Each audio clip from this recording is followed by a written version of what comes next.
What's in a name? Last year, as I was travelling through Australia, I often stopped at places with strange or unusual names. Names like Murwillumbah and Waterloo.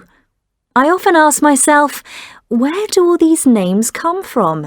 And what can we learn from them? Local people sometimes knew the answer, and sometimes they didn't.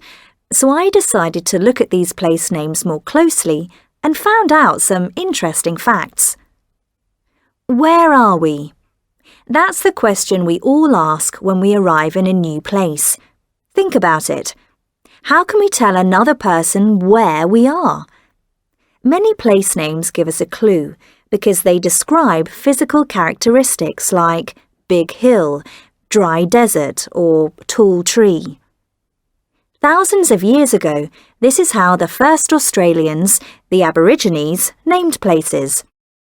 Today, in Australia, there are thousands of places with Aboriginal names.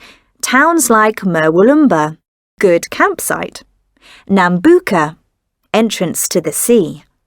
Bondi Beach, from the word boondai, the sound of water falling over rocks.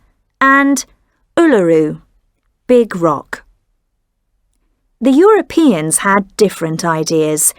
When they first arrived in 1606, they wanted to make this strange new land feel like home. How did they do it? Well, they borrowed names from the country they came from. It showed that these places belonged to them. French and Dutch place names like Bougainville and Arnhem Land started to appear along the Australian coast. Then, in 1770, the English explorer Captain Cook arrived in Botany Bay. Soon, there was Melbourne, a town named after a British Prime Minister, and Waterloo, named after a famous battle between England and France. There are other names with more local stories to tell. They tell us what happened to people who lived there. I was waiting for a bus in Tasmania when I noticed a sign for Hell's Gates. Later, I found out that the town got its name from a terrible prison nearby. The origins of Gerringong in New South Wales are equally dark. While I was visiting a museum there, a guide was explaining its history. Gerringong means a place of peril.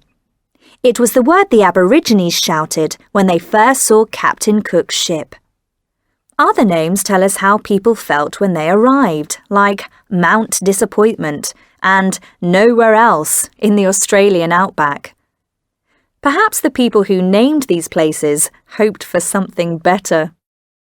Altogether, there are over 250,000 names in Australia.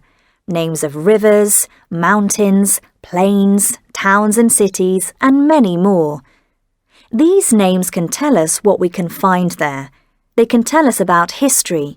They can warn us about danger. Or they can welcome us. Next time you travel to a new place, think about its name. What is it telling you?